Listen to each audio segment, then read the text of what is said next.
Helmig, Keyser, Woodworth, now Ferguson. It's an exclusive club, but these wrongfully convicted Missouri men are not alone. Across the country, 77 people have had charges dropped this year, and the number grows each week. In a special report tonight, ABC 17's Evan Millward uncovers what's becoming a legal trend and asks if something is wrong with the justice system.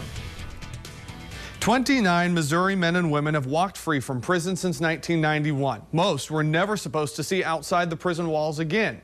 Courts in this state are releasing prisoners at higher rates now than at any other time in recent history.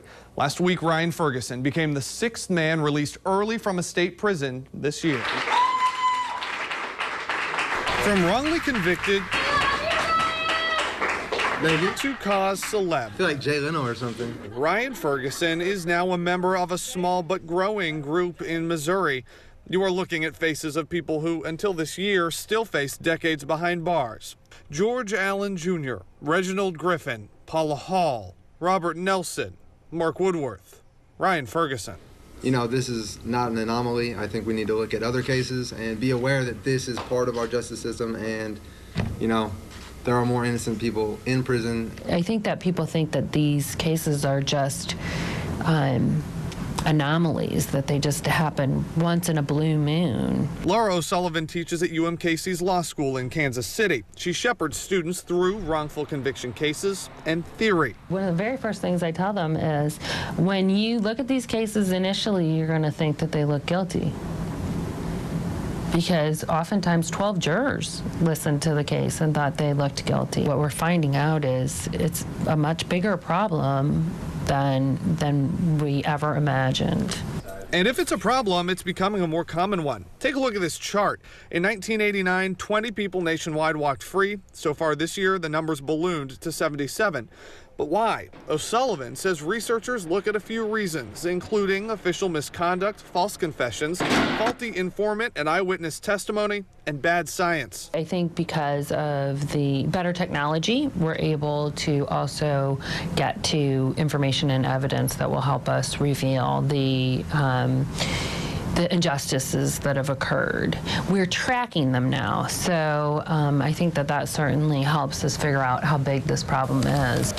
And this is one of the tools tracking wrongful convictions. The National Registry of Exonerations is run by Michigan and Northwestern law schools. On these pages, you'll find summaries of the cases that never should have been. On Missouri's page, you'll now find Ryan Ferguson. You'll also find Joshua Keyser. It is necessary. We're talking about innocent lives. This isn't a numbers game. These aren't animals. This isn't throwaway material. This is human life. Keyser was exonerated in 2009 after spending 15 years in prison for a Southeast Missouri murder he says he didn't commit. Now the Scott County Sheriff agrees with him.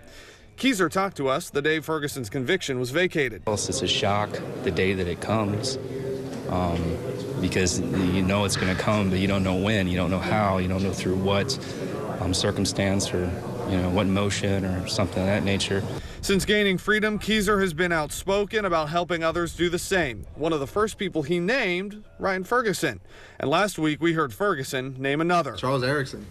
I mean, the guy's a lot of things, but the thing is, more so than anything else, is innocent. We know that Charles Erickson is innocent. We know that. Laura O'Sullivan is also the senior counsel for the Midwest Innocence Project, but let's add a third title for her, attorney for Charles Erickson. We're only halfway there. 50% justice is not justice enough. She knows it's a long road ahead. Erickson has a particularly difficult task here because there is no magic DNA that's going to exonerate him. O'Sullivan's last client, Robert Nelson, was released this year after nearly 30 years in prison.